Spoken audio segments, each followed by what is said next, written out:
వాక్యం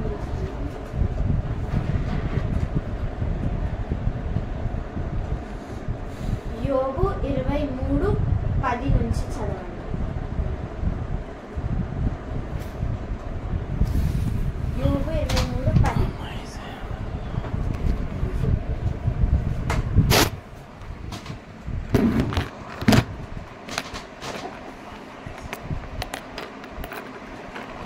నేను నడిచి మూడుకును ఆయనకు తెలియను. అక్కడి నుంచి అక్కడి నుంచి అండి. నేను నడిచి మార్గము ఆయనకు తెలియను.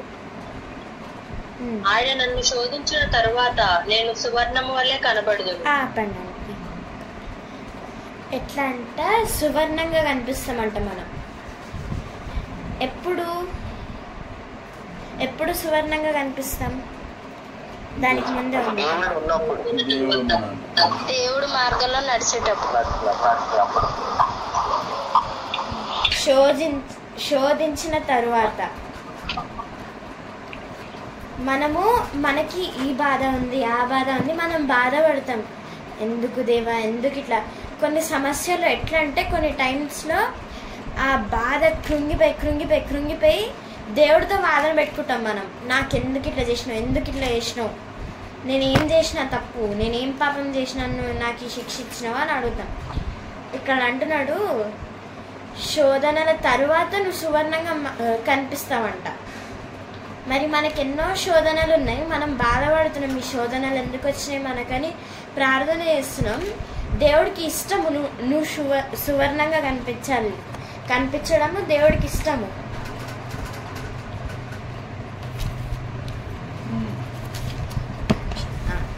ఒకసారి మనం జోసెఫ్ స్టోరీ చూసుకుంటే, యోసేపు గురించి చూసుకుంటే, ఆయన చిన్నప్పటి నుంచి, చిన్న ఏజ్ నుంచి ఎన్నో శోధనలు వస్తాయి ఆయనకి. ఆయన సొంత రక్తమైన అన్న తమ్ముళ్ళు అమ్మేస్తారు. ఆయన వెళ్ళిన చోట అక్కడ ఆయన ఎన్ని ఆశీర్వాదాలు వచ్చినా అక్కడ కూడా ఇంకా శోధనలే ఉంటాయి. అట్లా మళ్ళీ ఆయన చెయ్యని తప్పుకు ఆయన జైలుకి వెళ్తాడు. జైలుకి వెళ్ళిన తర్వాత ఏ అన్నలైతే తన అంగిని రక్తంలో ముంచి తీసిరో ఆ అన్నలే ఆయన దేవుడు ఎంత సువర్ణంగా మార్చిండంటే, ఆ అన్నలే వచ్చి ఆయన ముందు నీల్ డౌన్ చేస్తారు,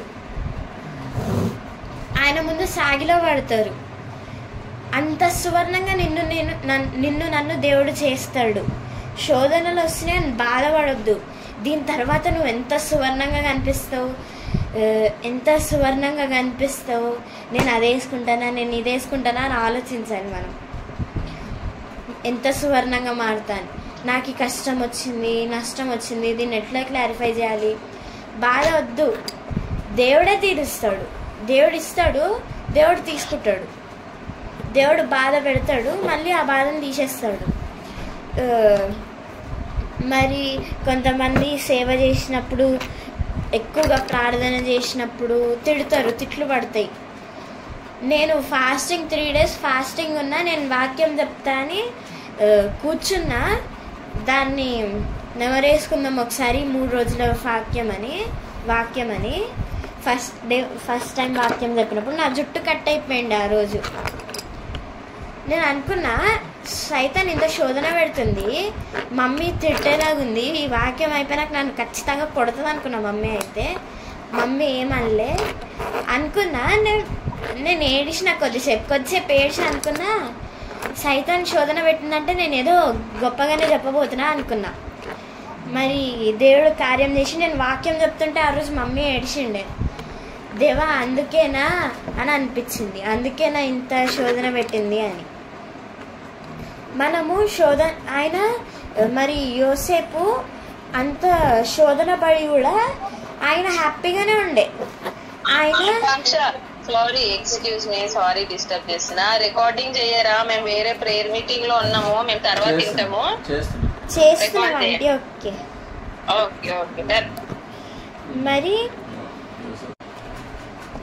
మరి యోసేపు ఎన్నో కష్టాలు పడతాడు, ఎన్నో శ్రమలు పడతాడు. చిన్న ఏజ్ నుంచి అన్న తమ్ముళ్ళు అమ్మేస్తారు, తల్లి ఉండదు, సొంత అన్నతమ్ముళ్ళు అన్న వాళ్ళు అమ్మేస్తారు. బాధగా ఉంటుంది, తండ్రిని చూడలేకపోతాడు అన్ని సంవత్సరాలు. అక్కడ వెళ్ళినప్పుడు అక్కడ ఈజిప్ట్కి వెళ్ళిండు ఆయన. ఈజిప్ట్ అప్పట్లో చాలా లోకం ఉన్న దేశానికి వెళ్ళిండు, లోకపు దేశానికి వెళ్ళిండు. అక్కడ వెళ్ళి కూడా ఆయనకి దేవుడు ఎంత ఆశీర్వాదం ఇచ్చిండంటే, బైబిల్ స్టడీలో యాకోబుతో వాళ్ళ మామ ఒక మాట అంటాడు, నువ్వు వచ్చినాకే నాకు ఈ ఆశీర్వాదాలు వచ్చినాయని. మరి యోసేపు కూడా అట్లనే ఆయన వెళ్ళిన ప్రతి చోట అక్కడ ఆశీర్వాదాలు వచ్చినాయి, ఆయనకు ఆశీర్వాదాలు వచ్చినాయి. అట్లా ఆయన వెళ్ళి వేరే వాళ్ళ ఇంట్లో పనిచేసినప్పుడు కూడా ఆ పనిచేసిన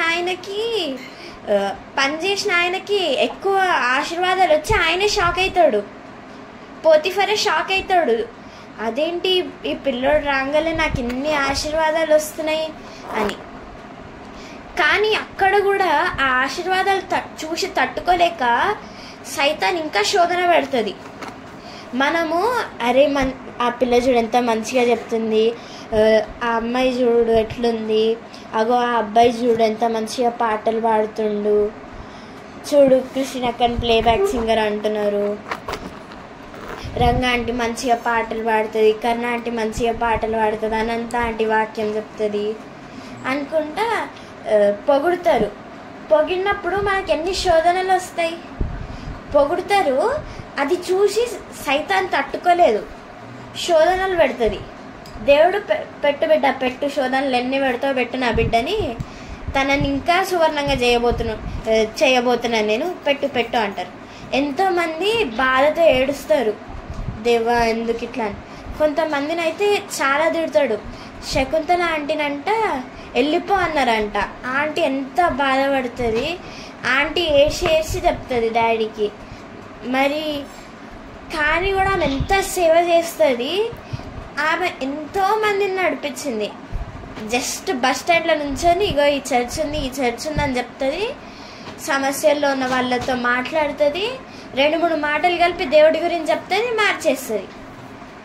మరి మనం కూడా అట్లా ఉండాలి. ఆంటీ ఎంత మంచి వాక్యం చెప్తుంది. ఆంటీ సేవ చూసి నేను షాక్ అయినా. అసలు రత్నక్క పెళ్ళికి ఊరు వెళ్ళినప్పుడు ఆంటీ ప్రేయర్ చూసి నేను షాక్ అయినా.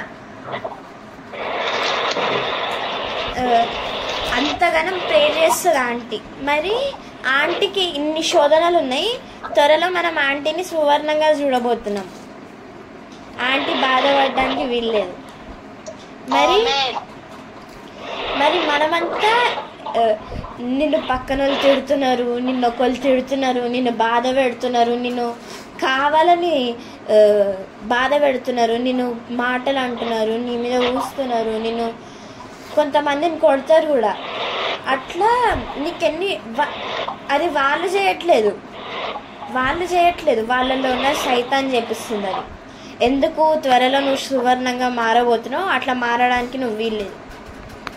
దానికి ఇష్టం లేదు నువ్వు సువర్ణంగా మారడం. ఇక్కడ దేవుడు ఏమంటున్నాడు, శోధనల తర్వాత నిన్ను సువర్ణంగా చేస్తాడంట దేవుడు. సువర్ణంగా చేస్తాడంట దేవుడు. మరి ఎంతమందికి సువర్ణంగా మారాలని ఉంది?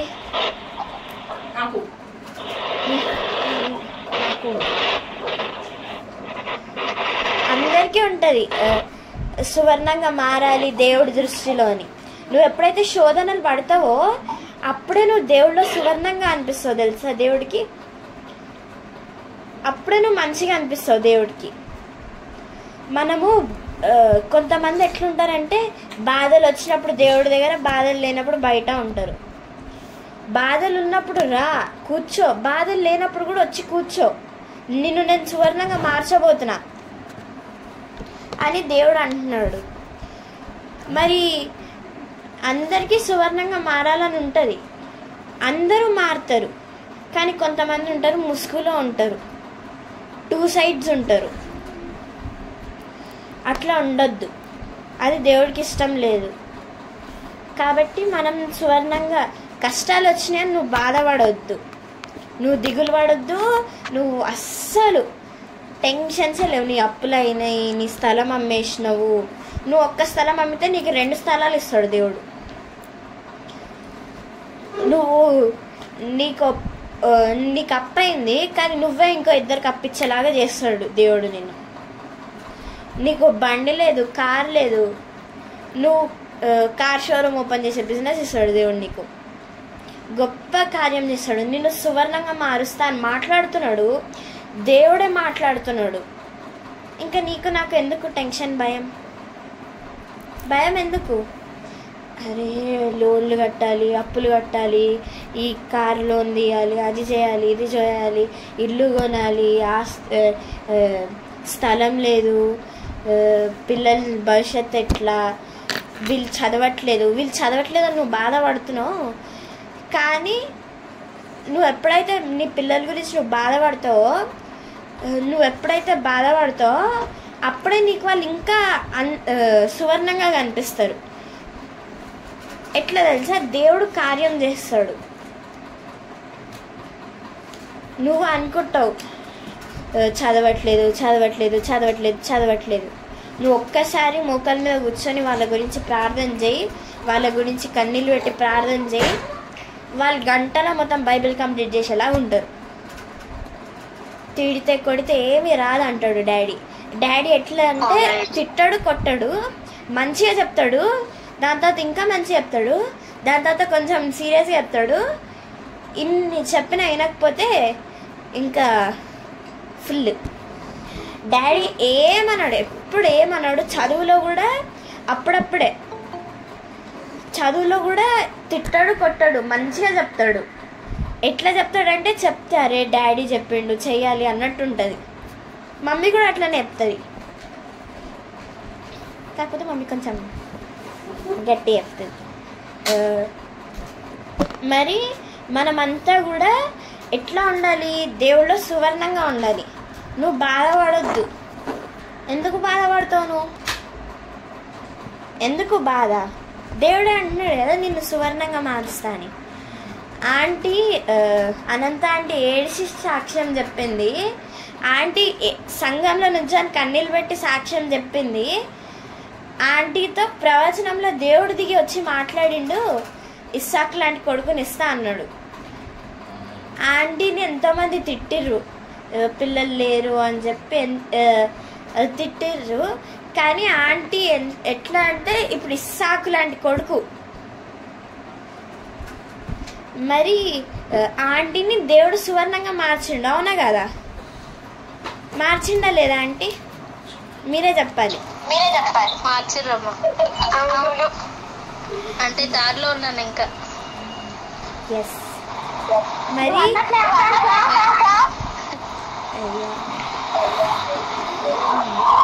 మరి తొందరలో నిన్ను నన్ను కూడా దేవుడు సువర్ణంగా మారుస్తాడు. కాబట్టి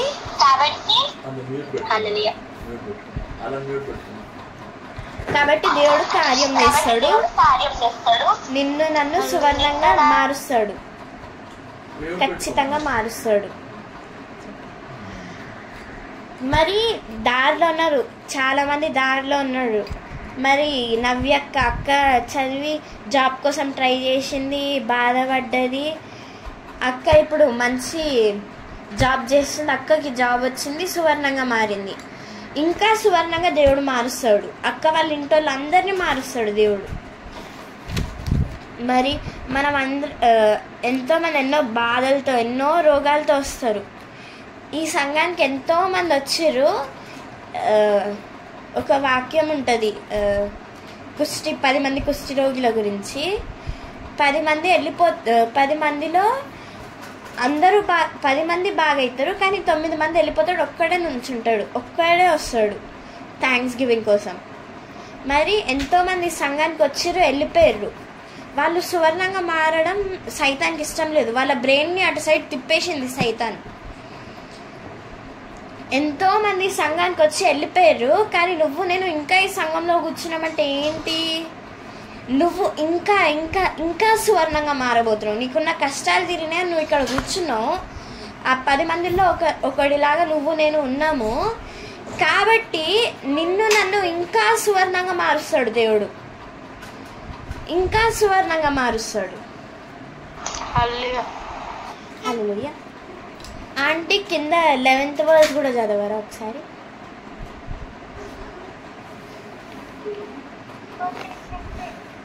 నా పాదములు ఆయన అడుగు జాడలు విడవక నడిచినవి, నేను ఇటు అటు తొలగక ఆయన మార్గం అనుసరించింది. చాలా ఆంటీ. మరి బైబిల్లో ఒక ఆయన గురించి చూసినాం మనం స్టార్టింగ్లో బైబిల్ స్టడీలో, హానోకు అని. ఆయన దేవుడితో నడుస్తాడు, దేవుడితో రోజు నడుస్తాడు, రోజు నడుస్తాడు. డాడీ చెప్పిండు రోజు నడుస్తాడు.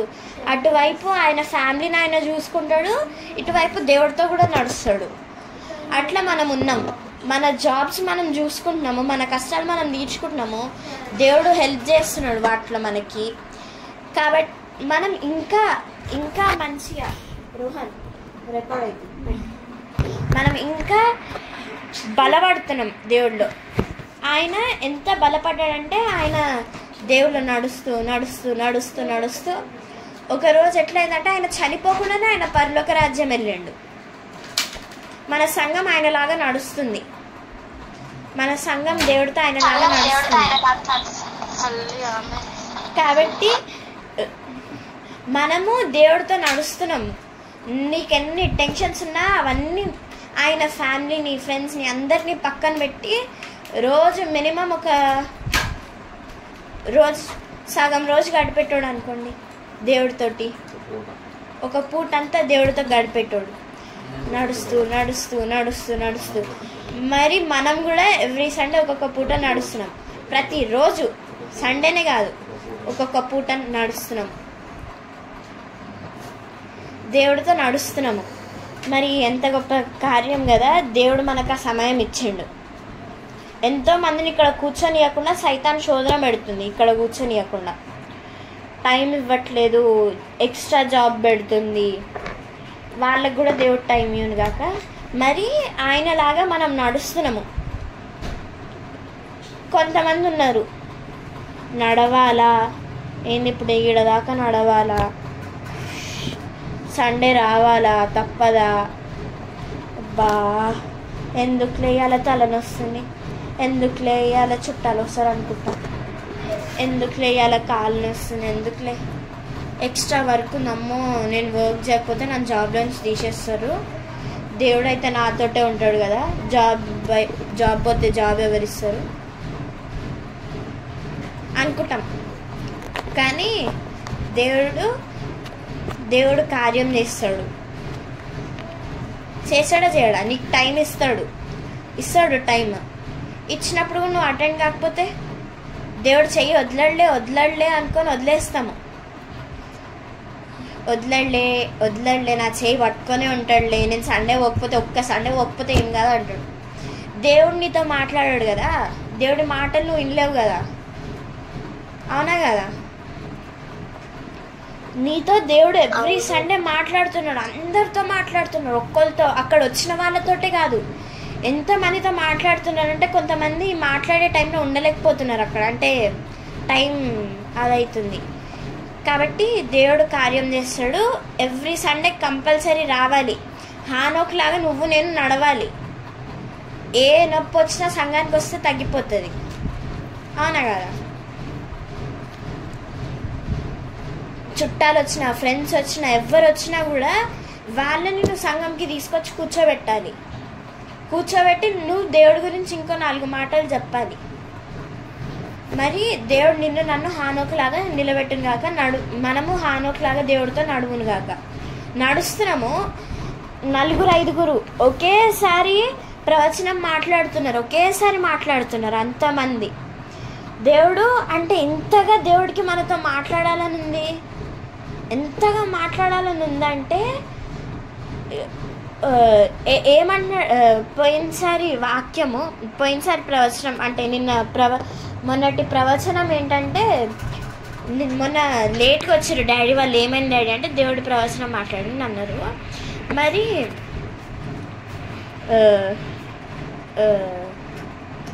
దాన్ని ఏమంటారు, దేవుడు అంటున్నాడంట సాయంత్రం పూట కూడా భోజనాలు సిద్ధం చేసుకోండి అంటున్నాడంట.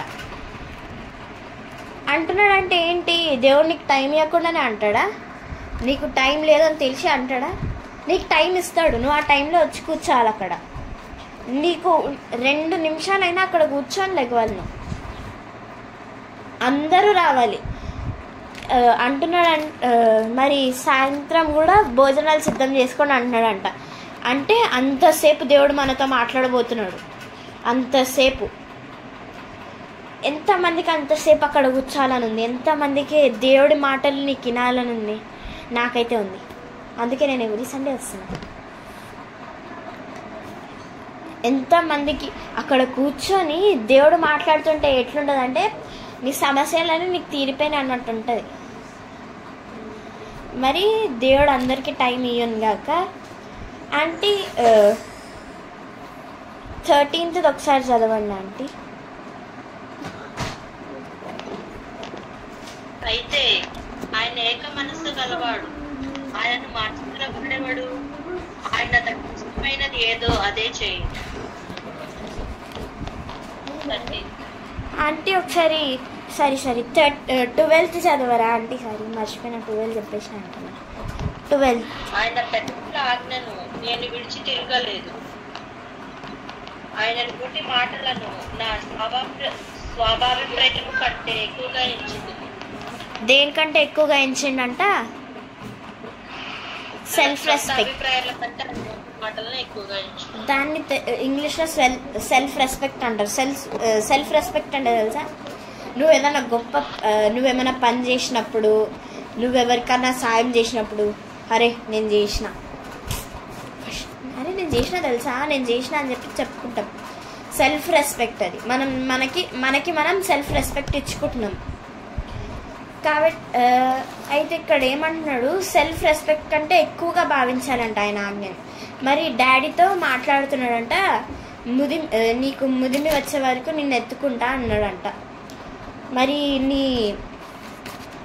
నీ మొత్తం నీ సంతానానికి కూడా ఆయుష్ పెంచుతా అన్నాడంట. మరి ఇక్కడ సంతానం అంటే ఎవరు? చెప్పండి. డాడీకి సంతానం ఉంది. సంతానం ఎవరు?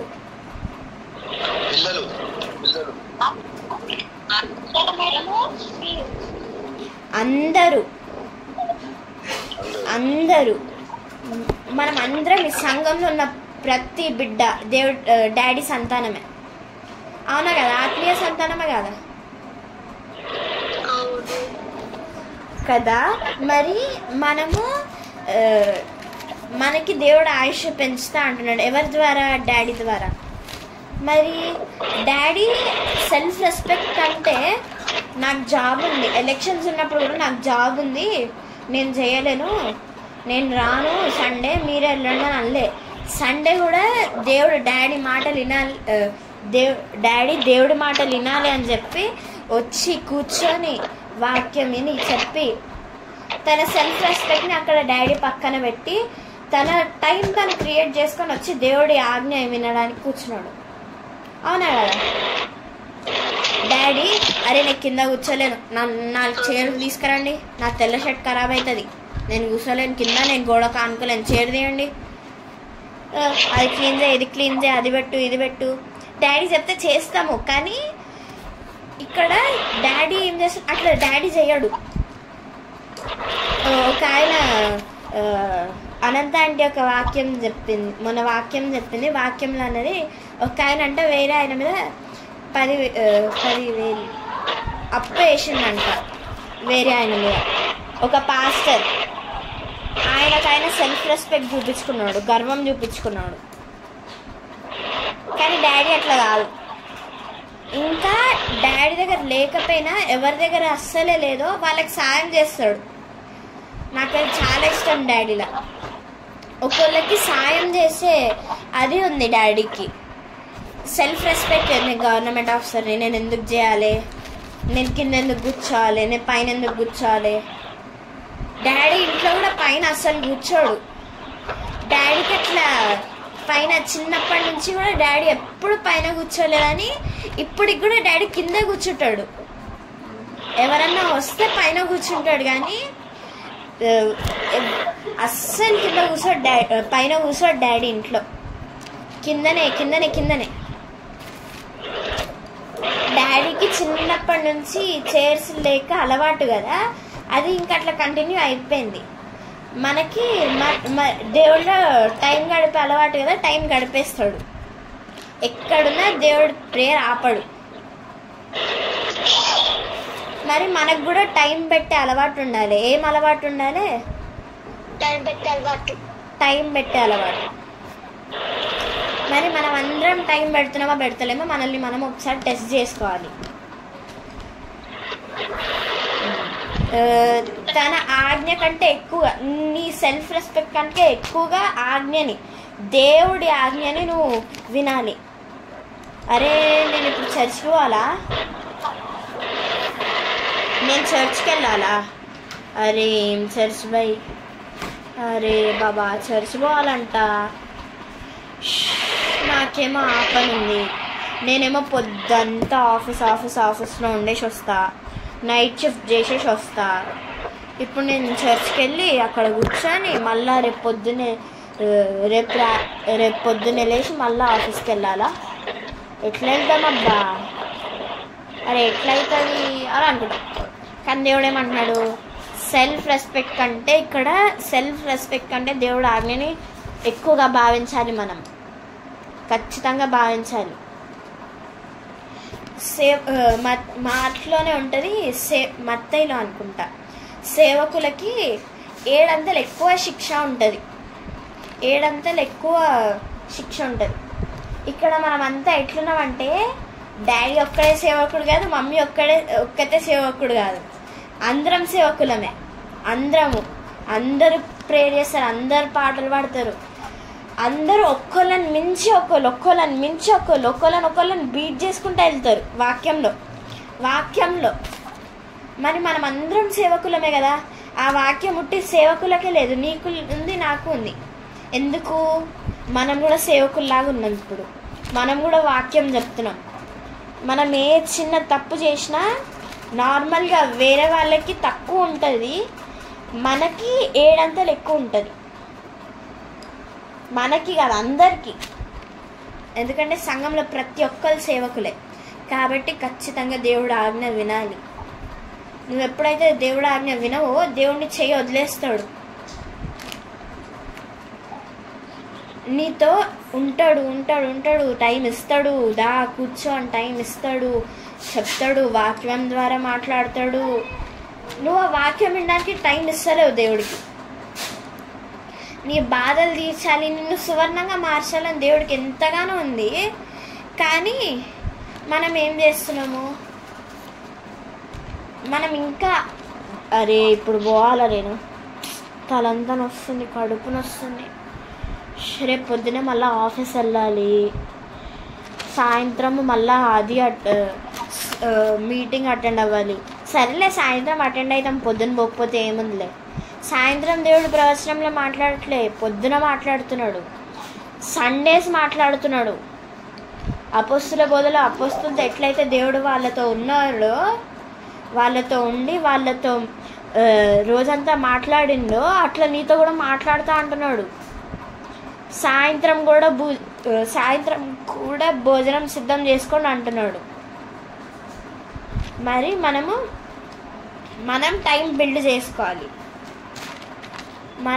బిల్డ్ చేసుకోవాలి, అక్కడ కూర్చోవాలి, దేవుడి మాటలు, దేవుడి ఆజ్ఞలు వినాలి, దేవుడి ఆజ్ఞలు ఖచ్చితంగా వినాలి. నువ్వు తినే టైంకి వెళ్ళిపోతా, ప్రే చేసే టైంకి వెళ్ళిపోతా, వాక్యం టైంకి ఎప్పుడు వెళ్ళినా ఎప్పుడున్నా వాక్యం టైంకి, ప్రవచనం టైంకి లోపల కూర్చోాలి. నేను వెళ్తా, బయటికి వెళ్తా, కింద ఫ్రెండ్స్ ఉన్నారు మాట్లాడేసి వస్తా, నువ్వు వెళ్ళొచ్చే గ్యాప్లో దేవుడు ప్రవచనం మాట్లాడేస్తాడు. మరి టైం గడపాలి దేవుడిలో. దేవుడు ఆజ్ఞని మన సెల్ఫ్ రెస్పెక్ట్ కంటే ఎక్కువగా భావించాలి. నేను చెయ్యాలా, ఎందుకు? నేను పెద్ద పెద్ద కంపెనీలో పనిచేస్తున్నా, అక్క వాళ్ళు ఉన్నారు, షెల్ అక్క, క్రిస్టిన్ అక్క, నవ్యక్క, ఐషక్క, అక్క వాళ్ళు పెద్ద పెద్ద కంపెనీస్లో పనిచేస్తున్నారు, గూగుల్, బాష్ ఇట్లాంటి కంపెనీస్లో పనిచేస్తున్నారు. మరి అంత పెద్ద పెద్ద వాటిలో పనిచేసుకుంటా కూడా వాళ్ళకి కొంచెం కూడా గర్వం లేదు. వాళ్ళు అన్ని కంపెనీస్లో పనిచేసి కూడా వస్తారు, మంచిగా చర్చ్ అంతా ఊడుస్తారు, తుడుస్తారు, క్లీన్ చేస్తారు, మొత్తం అన్నీ తీస్తారు, సర్దుతారు, క్లీన్ చేస్తారు. ఎన్ని దీవెనలు వస్తాయి తెలుసా. సమయలు చర్చ్లో తను ఎప్పుడైతే సేవ చేసిండో, ఎప్పుడైతే అదంతా క్లీన్ చేసి సంఘంని శుభ్రపరుచుకున్నాడో, ఆయనతో దేవుడు మాట్లాడిండు చిన్న ఏజ్లోనే. ఇప్పుడు మనతో ఎంతోమంది చిన్నపిల్లలు ఆశతో ఉన్నారు, పరిశుద్ధాత్మ కావాలని ఆశతో ఉన్నారు. నేను 3 days ఫాస్టింగ్ చేసిన, మరి దేవుడు నెక్స్ట్ డే ఇస్తాడు అనుకుంటా. మరి ఆశతో ఎదురు చూస్తున్నాడు. దర్శనాలు పొందుకుంటున్నారు, చిన్న చిన్న పిల్లలు దర్శనాలు పొందుకుంటున్నారు, పాటలు పాడుతున్నారు. రూబెన్ అంట ఇంటికి వచ్చి దేవుడు ఏవైతే ప్రవచనం మాట్లాడినా అవి ఇంటికి వచ్చి నెమరేస్తున్నాడంట, అందరికీ చెప్తున్నాడంట ఇంట్లో. మరి చిన్న పిల్లడు అక్కడ కూర్చోకపోయినా తను మాట్లాడుతున్నాడంటే ఏంటి, అంత ఆశ ఉంది పిల్లలకి. అల్లరి చేస్తున్నాడు, అరుస్తున్నాడు అని అనుకుంటాము. అసలు ఇప్పుడు దాకా ఎవ్వరూ నెమరేసుకోలేదు. వింటారు, రికార్డ్ చేసిన వింటారు, బాధలో ఉన్నప్పుడు వింటారు, ఏమైనా బాధపడ్డప్పుడు వింటారు, ఆఫీస్లో ఉన్నప్పుడు వింటారు. ఇంటికి వెళ్ళి వినని వాళ్ళకి చెప్తున్నాడంట బెన్న. మరి ఎంత గుడ్ బాయ్ కదా. అంత ఆశ ఉంది పిల్లలకి, అంత ఆశ ఉంది. వినీత్ ఎంత మంచిగా పాటలు పాడతాడు. మ్యూజిక్ అవసరం లేదు వినీత్కి. మ్యూజిక్ లేకపోయినా మ్యూజిక్ ప్లే అవుతున్నట్టే ఉంటుంది పాట పాడితే. క్రిస్టియన్ అక్క కూడా అట్లనే ప్లేబ్యాక్ సింగర్. మరి నేను వాక్యం చెప్తా. రియా కూడా మంచి మంచి పాటలు పాడుతుంది, నోరు తిరగని పాటలు కూడా పాడుతుంది రియా. మేఘన పాటలు పాడుతుంది, సావిత్రి అంటే పాటలు రాస్తే మేఘన పాడుతుంది. మరి పిల్లలందరూ కృపక్క, తేజు, పిల్లలందరూ సంగీత, శార, ఎస్తేర్, ఆకాష్ ఎంత ఆశ చూపిస్తున్నారంటే దేవుడు ఖచ్చితంగా సమయాలతో మాట్లాడినట్టు నీతో నాతో మాట్లాడాలి. పిల్లలు దేవుడు ఆజ్ఞ చప్పున నడుస్తున్నాడు. దేవుడు అంటున్నాడు కదా పిల్లల్ని చూసి బుద్ధి తెచ్చుకోవాలి అని. ఇక్కడ ఏమంటున్నాడు, ఆజ్ఞ ద్వారా. మరి దేవుడి ఆజ్ఞలు, దేవుడిని స్తుతించాలని, దేవుడికి మహిమపరచాలని, దేవుడికి వాక్యం చెప్పాలని, అవి దేవుడి ఆజ్ఞలు.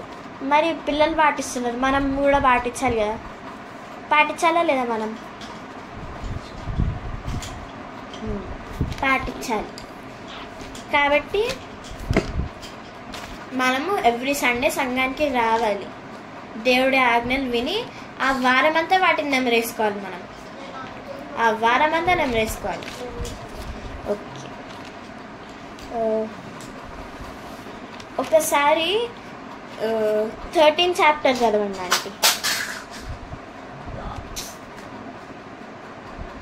ఆంటీ 13 chapter ఒక అదే అధ్యాయం 13th verse sorry 13th verse 13వ వచనం.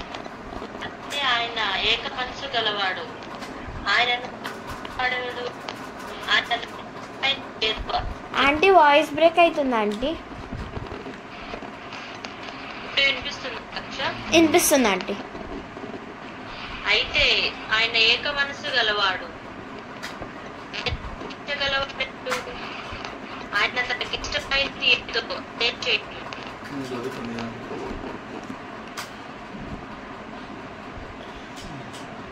వాయిస్ బ్రేక్ అవుతుంది. బ్రదర్ మీరు చదవండి బ్రదర్. ఆంటీ వాయిస్ బ్రేక్ అవుతుంది, మీరు చదవండి. ఆయన ఏక మనసు గలవాడు, ఆయన తన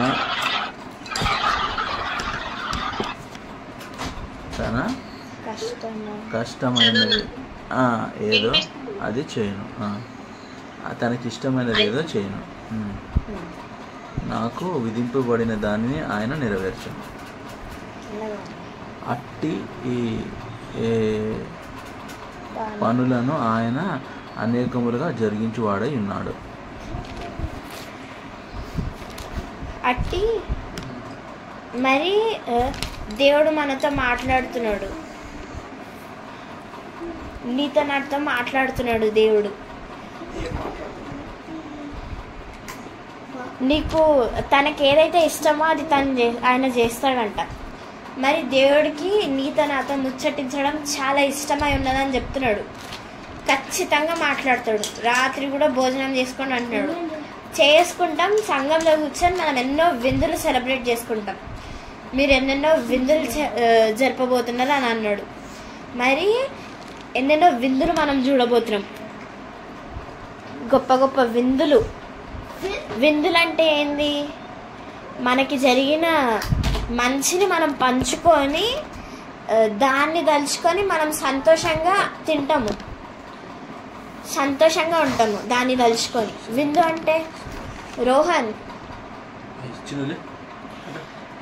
మరి మనము విందు సెలబ్రేట్ చేసుకుంటామంట. ఎంతోమంది విందు ఎవ్రీ సండే మరి హేమ ఆంటీ, కన్నా ఆంటీ వాళ్ళంతా కలిసి మన కోసం మంచిగా అన్నం ప్రిపేర్ చేస్తున్నారు, కర్రీస్ తెప్పిస్తున్నారు. మరి అన్నీ మన కోసం విందు వాళ్ళు తయారు చేస్తున్నారు. దేవుడు వాళ్ళని దీవించునుగాక.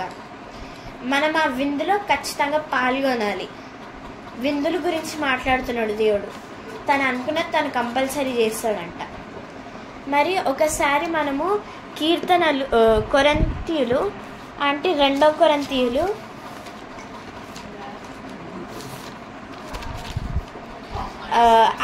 5 నుంచి 7, 5వ అధ్యాయము 17వ వచనం. అక్క ఇంగ్లీష్ చదవచ్చా? తెలుగు ఇంగ్లీష్ చదవచ్చా? ఒకసారి చదువు విని. 5 నుంచి 8 వరకు. 5 నుంచి 8 వరకు అక్క. 5th చాప్టర్ 17 నుంచి.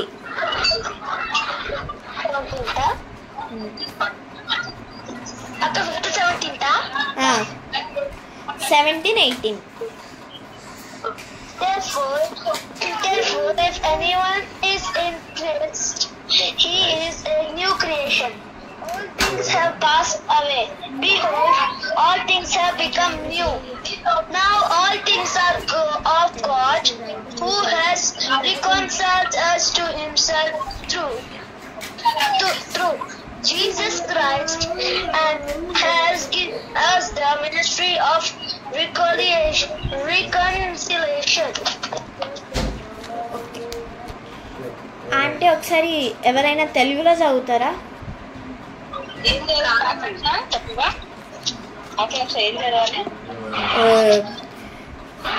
రెండో చెప్పండి చదవండి. కాదు, ఎవరైనాను క్రీస్తునందున్న ఎడల వాడు నూతన సృష్టి, పాతవి గతించెను, ఇదిగో క్రొత్తవాయెను. సమస్తమును దేవుని వలననైనవి.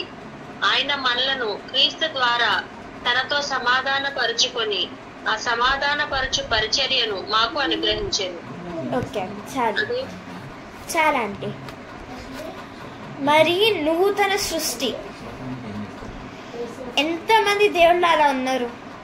న్యూ క్రియేషన్ ఎట్లుంటుందంటే కొత్తగా పిల్లలు, అప్పుడే పుట్టిన పిల్లలు ముద్దుగా లడ్డుగా క్యూట్గా కనిపిస్తారు. వాళ్ళు మొత్తం ఇదంతా కూడా వాళ్ళు కొత్తగా చూస్తారు. వాళ్ళకి ఇదంతా కొత్తగా అనిపిస్తుంది. వాళ్ళు న్యూ క్రియేషన్ లాగా చిన్న పిల్లలు. బైబిల్లో ఒక ఆయన అడుగుతాడు, మేము దేవుడి రాజ్యంకి వెళ్ళాలంటే ఏం చేయాలంటే, ఆయన అంటాడు ఒక చిన్న పిల్లోడిని ఎత్తుకొని ముద్దు పెట్టుకొని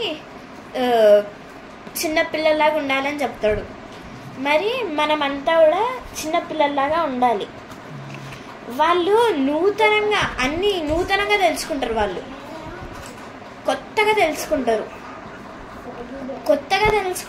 కొత్తగా ఉంటారు. చిన్న ఏజ్లో paper aeroplanes, paper guns, paper flowers అన్ని కొత్త కొత్తవి తయారు చేస్తారు. పేపర్ కప్స్ గేమ్ ఆడతారు, అన్ని కొత్త కొత్తగా క్రియేట్ చేస్తారు. మనం కూడా చిన్నప్పుడు ఎన్నో ఆ గేమ్స్ ఎన్నో ఆడినాము. పేపర్ ఏరోప్లేన్స్తో ఇప్పటికి కూడా డాడీ పేపర్ ఏరోప్లేన్స్ చేస్తాడు.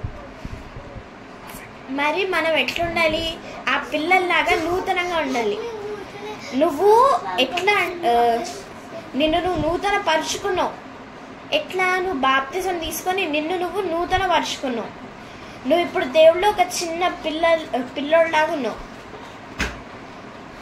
నిన్ను నువ్వు నూతన పరుచుకున్నావు కాబట్టి నువ్వు నూతనంగా ఉండాలి. దేవుళ్ళు నీ ఆలోచనలు అన్నీ కూడా నూతనంగా ఉండాలి.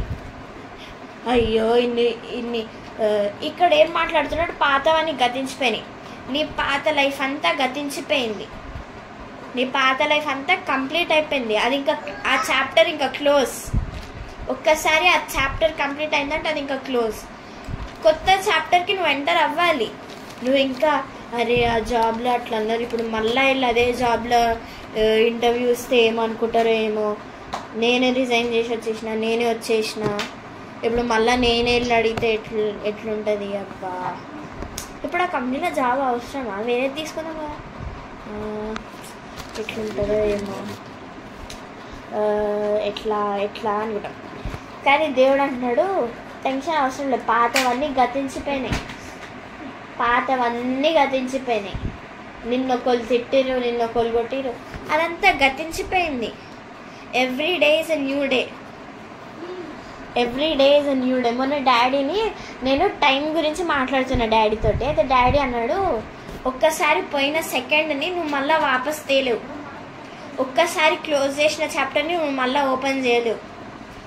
ఒక్కసారి అయిపోయిన లైఫ్ని దాన్ని నువ్వు మళ్ళీ ఓపెన్ చేసే అవసరం లేదు. ఒక్కసారి పోయిన సెకండ్ మళ్ళీ వాపస్ రాదని అన్నాడు డాడీ. ఒక్కసారి నీ లైఫ్లో నుంచి నీ పాతదంతా గతించిపోయినాక ఇంకా దాని గురించి నువ్వు టెన్షన్ పడొద్దు. కొత్తగా నువ్వు ట్రై చేయాలి. కొత్తగా ట్రై చేయాలి. ఒకసారి ఒక బిజినెస్ పెట్టినావు. మమ్మీ ఆయిల్ బిజినెస్ పెట్టింది, దానివల్ల ఎన్నో కష్టాలు ఎన్నో body pains, spine pain, sciatica ఇవన్నీ వచ్చినాయి. ఇంకా అది క్లోజ్ చేసేసింది మమ్మీ. ఆ చాప్టర్ క్లోజ్ చేసేసింది, కొత్త చాప్టర్ ఓపెన్ చేసింది. కొత్తగా నూతనంగా ట్రై చేసింది, పిల్లల్లాగా నూతనంగా కొత్తగా ఓపెన్ చేసింది. కాబట్టి కొత్తగా అప్పుడే కొన్న బుక్ ఓపెన్ చేయగానే ఎంత నీట్ ఉంటుందో నీ లైఫ్ కూడా అంత నీట్గా ఉంటుంది. ఒక్కసారి నువ్వు బాప్తిజం తీసుకొని ఆ నీళ్ళలో నువ్వు మునిగి లేచాక ఇంకా నీ పాస్ట్ అంతా నువ్వు అక్కడికి ఆ నీళ్ళలోకి ఎట్లా వచ్చినావు నీకు గుర్తుండొద్దు. నువ్వు అన్నీ నూతనంగా ట్రై చేయాలి, అన్నీ న్యూగా. దేవుళ్ళు నువ్వు ఎట్లుండాలి? చిన్నపిల్లలాగా నూతనంగా ఉండాలి. అవునా? నూతనంగా. కింద చూస్తే సమాధానపరుచుకున్నాడు. మరి ఈ లోకంతో దేవుడు సమాధానం పరుచుకున్నాడా లేదా? సిలువ మీద తన రక్తం కార్చి సమాధానపరుచుకున్నాడు. మరి నువ్వెట్లా సమాధానపరుచుకుంటున్నావు? నువ్వు న్యూ క్రియేషన్ అని నువ్వు అంటున్నావు. దేవుడు నిన్ను న్యూ క్రియేషన్ చేసిండు. నువ్వెంతమంది న్యూ క్రియేషన్ చేస్తున్నావు? ఎంతమందిని దేవుడు నీ ద్వారా న్యూ క్రియేషన్ అని పిలుస్తున్నాడు. డాడీ ద్వారా మనందరినీ న్యూ క్రియేషన్ అని పిలుస్తున్నాడు దేవుడు. అవునా కదా? ఒకవేళ ఈ సంఘం ఇక్కడ లేకపోయి ఉండుంటే, నందినగర్లో ఒక సంఘం పడకపోయి ఉండుంటే, డాడీ ఆ టైంలో ఆ చర్చ్కి వెళ్ళకపోయి ఉండుంటే, వాళ్ళ తాత కోసం అది వాళ్ళ తాతకి ఆ ప్రాబ్లం రాకపోయి ఉండుంటే నువ్వు నేను న్యూ క్రియేషన్ అయ్యేవాళ్ళమా? అస్సలు. కాబట్టి నిన్ను నువ్వు తలుచుకున్నప్పుడే అట్లా అనిపిస్తుంది. మరి వేరే వాళ్ళు ఎట్లా? అరే వాళ్ళు కూడా నువ్వు వెళ్ళి వాళ్ళని న్యూ క్రియేషన్ చేయాలి, వాళ్ళతో నువ్వు మాట్లాడాలి. నీ ద్వారా దేవుడు వాళ్ళని కూడా న్యూ క్రియేషన్ పిలవాలి. నిన్ను దేవుడు పిలిచిండు. నిన్ను దేవుడు పిలిచాడు కాబట్టి నువ్వు ఇంకో వాళ్ళని దేవుడి ద్వారా నువ్వు ఇంకో వాళ్ళని పిలవాలి. డాడీని దేవుడు పిలిచిండు, డాడీ మనల్ని పిలిచిండు, మనం వెళ్ళి ఇంకో నలుగురిని, నలుగురు కాకపోతే 5గురిని మనం నూతనగా న్యూ క్రియేషన్ చేయాలి, నూతనంగా వాళ్ళని పుట్టించాలి, బాప్తిసం అనే నీళ్ళల్లో వాళ్ళని ముంచాలి. అంతెందుకు మన ఫ్యామిలీలోనే ఎంతో మంది ఉన్నారు మారని వాళ్ళంతా కూడా మారాలి. వాళ్ళని నువ్వు ఫస్ట్ న్యూ క్రియేషన్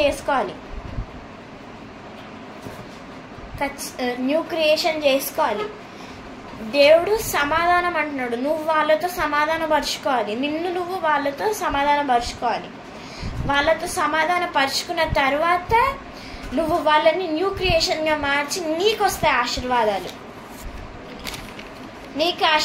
వస్తాయి. దానివల్ల వాళ్ళు మారినందుకు వాళ్ళ సమస్యలు తీరుతాయి, వాళ్ళని మార్చినందుకు నీకు నూతనంగా ఆశీర్వాదాలు వస్తాయి. అవునా కదా?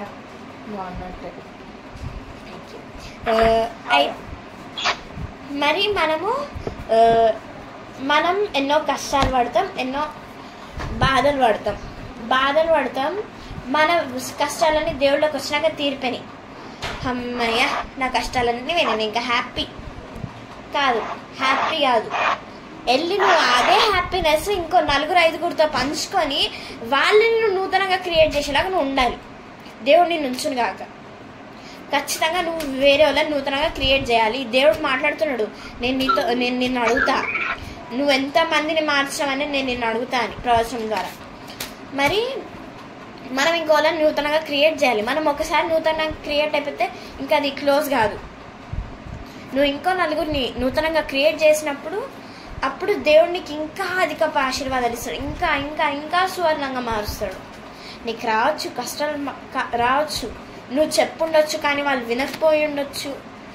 ఒకసారి విత్తనం వేసి దాని ఫలము రైతు ఒకసారి విత్తనం వేసి పంట ఖరాబ్ అయిపోయింది, వాళ్ళు చెవిన పెట్టాలి, వాళ్ళు నీ మాటలు వినలే అనుకో, ఆ పంట ఖరాబ్ అయిపోయింది అనుకో. ముళ్ళ చెట్ల చోట, రాళ్ళ మీద లేదా మట్టి మీద కాకులు ఎత్తుకపోయినాయి, ఆ ప్లేసెస్లో వేసినాం, వర్కౌట్ కాలే, వెళ్ళి న్యూ ప్లేస్లో వేయాలి, న్యూగా వేయాలి. ఒకసారి సరే వేసినావు, అది ఖరాబ్ అయిపోయింది, పంట ఖరాబ్ అయిపోయింది, ఎండిపోయింది, ఆకులు ఎండిపోయినాయి, పంట అంతా వానలు వరదల వల్ల కూలిపోయింది అనుకుందాం, ఖరాబ్ అయిపోయింది అనుకుందాం. అట్లా అని చెప్పి రైతు పంట వేయడం ఆపుతాడా? అదంతా క్లీన్ చేసి మళ్ళా వేస్తాడు, మళ్ళా ట్రై చేస్తాడు. ½ ఇయర్ పడుతుంది ఒక్క బియ్యం మెతుకోవడానికి, ½ ఇయర్. మరి ½ ఇయర్ పడుతుంది. మరి మనము విత్తినప్పుడు వాళ్ళ బ్రెయిన్లో చెట్టు రావడానికి కొంచెం టైం పడుతుందేమో, కానీ ఖచ్చితంగా తయారవుతుంది. పంట అయితే ఖచ్చితంగా వస్తుంది. నీ పంట నువ్వు కోస్తావు, నా పంట నేను కోస్తా. నాగలి మీద చేసి వెనకాలకి తిరగకూడదు. దేవుడి మీద ఒక్కసారి నువ్వు నమ్మకం పెట్టుకొని మళ్ళీ వదిలేయకూడదు. ఎవ్రీడే రావాలి. నీకు కష్టం ఉంది, నువ్వు వచ్చినావు, ప్రేయర్ గ్రూప్లో అంశం పెట్టేసినావు, అయిపోయి ఖతం, సండే నేను చర్చి పోయే అవసరం లేదని ఇంట్లో కూర్చుంటావు. సిద్ధపాటు మీటింగ్కి అటెండ్ అయ్యడంలే ఏం కాదు అని బ్రదర్ ఏమనుకోడు, సిస్టర్ ఏమనుకోదు, ఎవ్వరేమనుకోరు. దేవుడు అనుకుంటాడు, నేను తినకి ఇన్ని ప్రాబ్లమ్స్ నుంచి విడిపిస్తే కూడా నా దగ్గరికి రాలే, ఇంకా దేవుడికి నీ మీద ఉన్న ఆశ పోతుంది. అట్లా పోగొట్టుకోవడానికి వీల్లేదు. ఎంతోమంది దేవుడు వదలొద్దు అనుకున్నాడు, వాళ్ళే విడిపించుకొని వెళ్ళిపోయిన వాళ్ళు ఉన్నారు. కానీ మనం అట్లా లేము. దేవుడికి వేలాది కోట్లది వందనాలు. మనం ఇక్కడ కూర్చున్నామంటే ఏంటి? మనం దేవుడికి థ్యాంక్స్ చెప్పుకున్నాం. మన పాస్ట్ని మనం క్లోజ్ చేసేసినాం. అవే పట్టుకొని, అరే నా లైఫ్లో అట్లా జరిగిండే కదా, డిప్రెషన్లోకి వెళ్ళిపోయి యాంగ్జైటీ తెచ్చుకొని డిప్రెషన్లోకి వెళ్ళిపోయి ఇంక రాత్రి అంతా నిద్రపోకుండా వద్దు. ఎందుకు టెన్షన్? అసలు దాని గురించి ఆలోచించకు. నీ పాస్ట్ ఒకసారి దేవుడిలో నీ పాస్ట్ని నువ్వు క్లోజ్ చేసుకున్నాక ఇంకా దేవుడే నీ ఫ్యూచర్. నీ ప్రజెంట్ దేవుడే. నీ పాస్ట్ ఎప్పుడో క్లోజ్ అయిపోయింది. నిన్నటిని నువ్వు మళ్ళీ ఇవాళ తెచ్చి పెట్టలేవు కదా. నిన్న జరిగింది ఇవాళ జరగాలంటే కుదరదు కదా. నిన్న నువ్వు ఇల్లు ఉడిచినావు, ఇవాళ ఇల్లు ఉడిచినావు, రేపు ఇల్లు ఉడిచినావు. ఇవాళ ప్రేయర్ చేసినావు, నిన్న ప్రేయర్ చేసినావు, రేపు ప్రేయర్ చేస్తావు. ప్రేయర్ అనేది నిత్యం ఉండిపోతుంది. ఎక్సెప్ట్ నీ టెన్షన్స్, నీ యాంగ్జైటీ. నీ మంచి నీతో ఉంటుంది. నువ్వెంతమందిని కాపాడినావు, ఎంతమందిని రక్షించినావు నీతో ఉంటుంది. నీ ప్రార్థన నీతో ఉంటుంది. ఇల్లు రోజు ఊడుస్తారు. అట్లానే అది పాస్ట్, అది వెళ్ళిపోయింది, నేను ఎప్పుడు ఊడవాలి అనుకోవడానికి లేదు. కరెంట్ పోయింది. ఇంట్లో నెట్